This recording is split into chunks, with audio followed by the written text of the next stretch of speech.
Hello everyone. Now we study some numerical problems, conceptual problems based on electrostatics.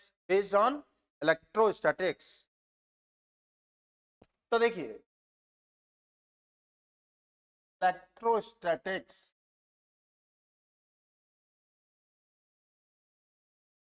4 point charges each of plus q. 4 point charges each of plus q are placed respectively at corners or vertex of a square of side small a. Determine the resultant force at any corner of a square.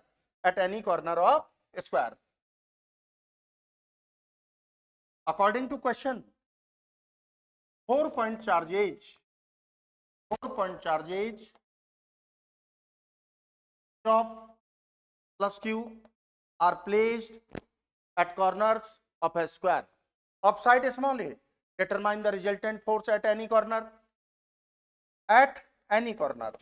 तो देखिए आपने study point corner सी assume कर लिया, तो मैंने आपको concept क्या explain किया बेटा, स्टडी पॉइंट पर जो चार्ज है उसको आप अपने माइंड में से रिमूव कर दीजिए. Remaining 3 charges apply the individual force on corner C.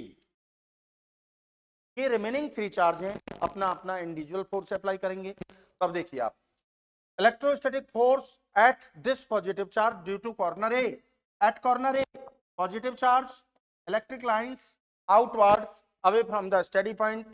F1 ये Q1 Q2 same है, Q square.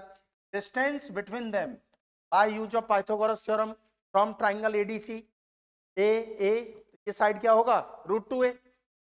तो √2a होल स्क्वायर. तो F1 equal to KQ square upon 2a square. Electrostatic force at corner C due to corner B. At corner B, positive charge, electric lines outwards away from the steady point. Similarly, due to corner D, away from the steady point, F2 KQ square upon A square.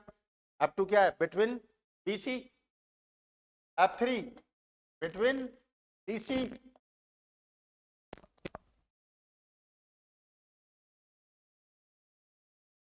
F3 हो गया बेटा.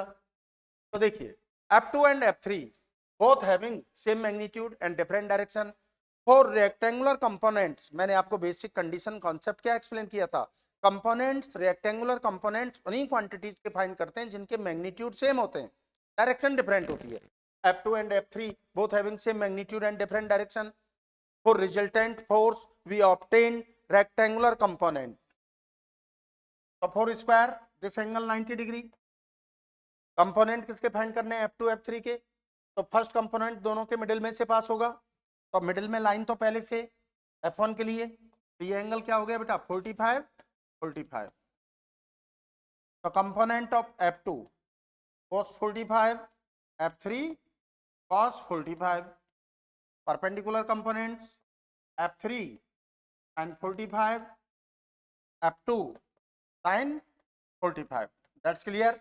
F2 sin 45, F3 sin 45 both having same magnitude and opposite direction, so they are cancel out each other. F2 sin 45 plus F3 sin 45, इनका resultant क्या हो गया बेटा, 0. अब देखिए F1 F2 cos 45, F3 cos 45 all are in same direction, so their resultant is equal to the algebraic sum of individual quantities. Net force F is equal to F1 F2 cos 45, F3 cos 45. That's clear. तो देखिए बेटा F1 F2 दोनों का magnitude same है, तो F3 replace by F2.